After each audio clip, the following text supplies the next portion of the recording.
everyone. So we're back for another video, and we're currently witnessing probably the messiest and most high-profile trial of our generation playing right out in front of our eyes. And now that the trial has started, the court proceedings are revealing more and more details about the notorious 2020 shooting that left rapper Meg Thee Stallion in an LA hospital with bullet fragments in her foot. And I mean, this story has been covered by all of the big media outlets: the Rolling Stone, TMZ, Variety, Insider, Entertainment Tonight, the LA Times. So this is a really big case.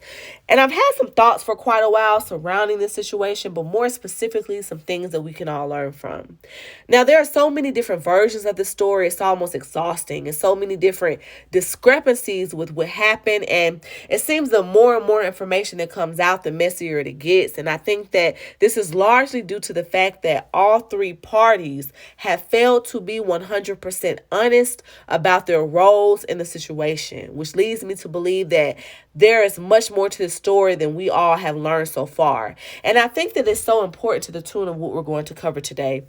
So to briefly catch you up to speed, Meg Thee Stallion was shot in her foot and is adamant that it was Canadian rapper Tory Lanez who pulled the trigger.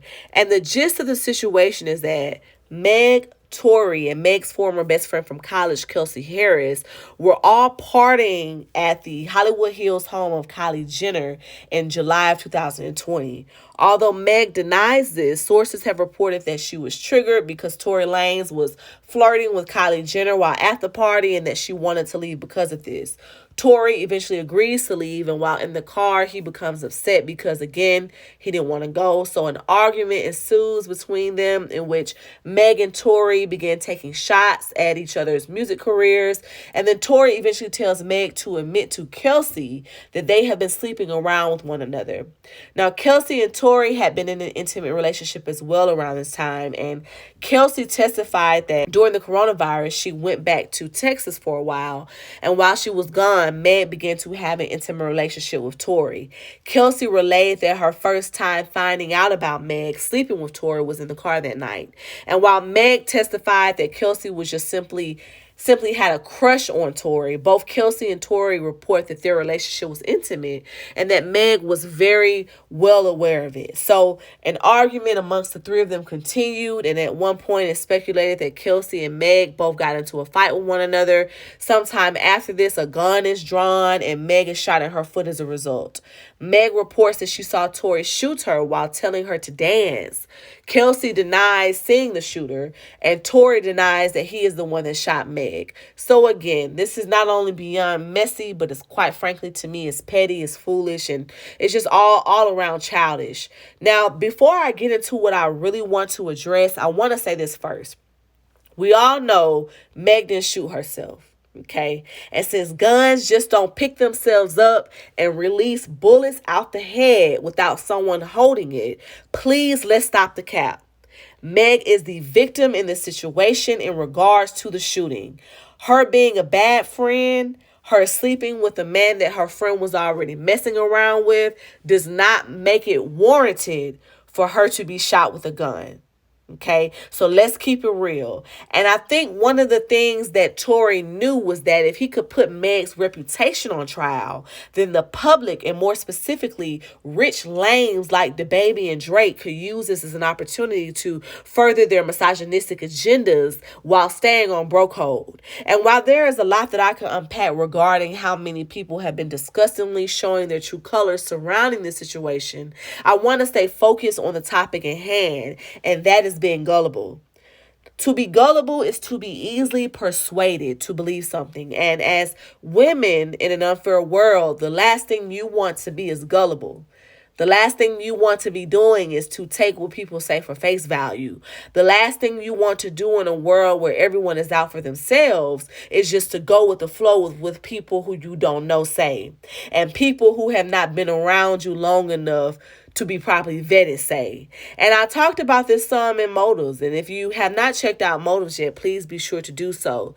You see, when Meg first hit the music scene and started making a name for herself, she was a woman who had lost her father at 15, and at the height of her taking off at her career in 2019, she lost two of her primary caregivers. Her grandmother and her mother died within a 2-week span of one another.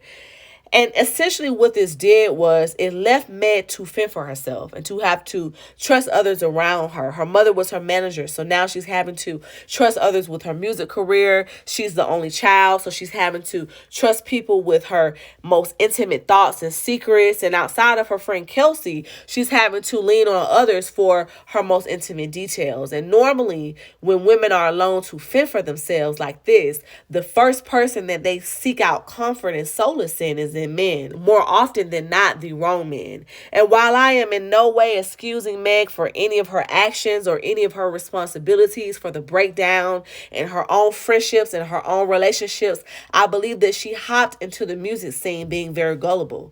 And if you recall, when Meg first hit stardom, she was with any and everybody in these streets, and she was just, to me, way too loosey-goosey. And while it's nothing wrong with mixing and mingling and being introduced to new faces, we can never be too trusting with people until time reveals to us who they really are, until vetting reveals to us who they really are. You see, being gullible is not vetting people. Being gullible is having people around you that you cannot trust. Being gullible is having sex with industry ninjas just because of their name. Being gullible is thinking that they won't do it to you. When you are Meg Thee Stallion, a Tory Lanez is supposed to stay in the friend zone. Just because you all bonded over the death of your mothers doesn't mean that you should be sleeping with him. And this is how many men catch women down bad when they are at their most vulnerable. Stress sex is definitely a thing, and many people don't recognize how they use sex as an escape when they are depressed, grieving, or sad. One of the reasons Meg admitted to lying about being intimate with Tory was because she was embarrassed to admit that someone that she had shared her body with would ever shoot her.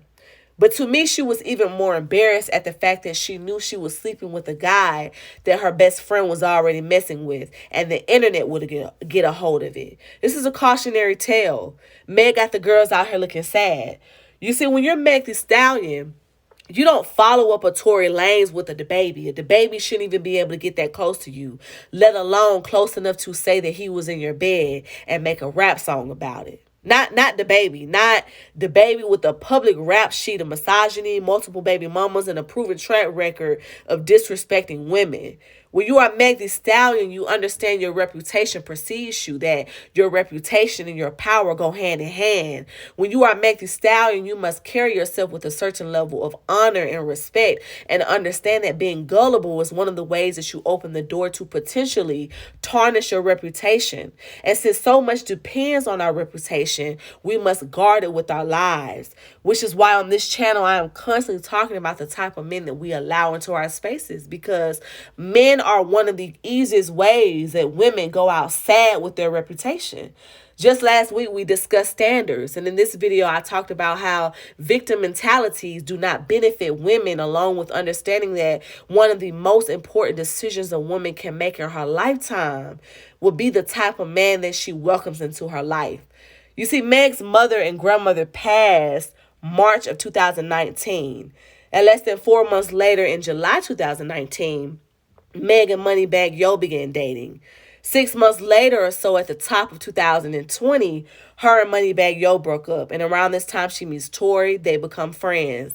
By summer of July 2020, when the shooting occurred, her and Tory have already had sex multiple times. And this also coincides with her and DaBaby having sex, because in his song, The Boogeyman, he raps about how they slept together the night before the shooting. And then 3 months later, in October of 2020, Party and Meg go public with their relationship. So if it takes at least 6 months to learn someone, then that means that in no way Meg could have properly vetted all 4 of these men within a 1 year, 3 month period.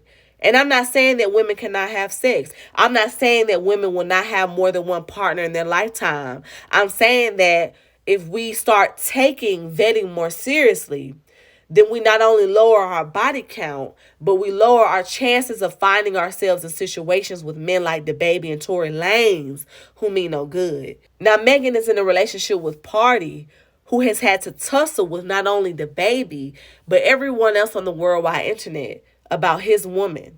Just this week, Megan stated, "I'm embarrassed because I'm a grown woman hanging with people I have no business hanging with. Now look at how everyone wants to view me.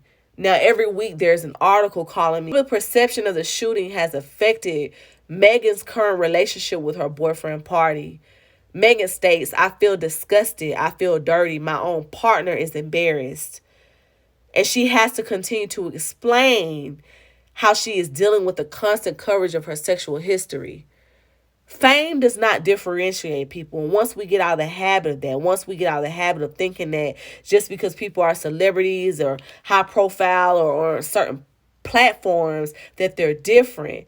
You see, Megan is just like any other woman that has been too trusting and too gullible with people. And while surely this situation will make her have some tough conversations, not only with herself but her boyfriend, Party, the truth is that this is what it looks like when you don't have your house in order. This is what it looks like when you do not have your house in order. Meg does not have her house in order. And this is what happens when you're too gullible. We become our best possible selves when we take full ownership of our decisions. And one of the most important decisions a woman can make in her lifetime will be the type of man that she welcomes into her life. Women that value themselves understand their worth. They also understand that not every man is going to make the cut. Until next time.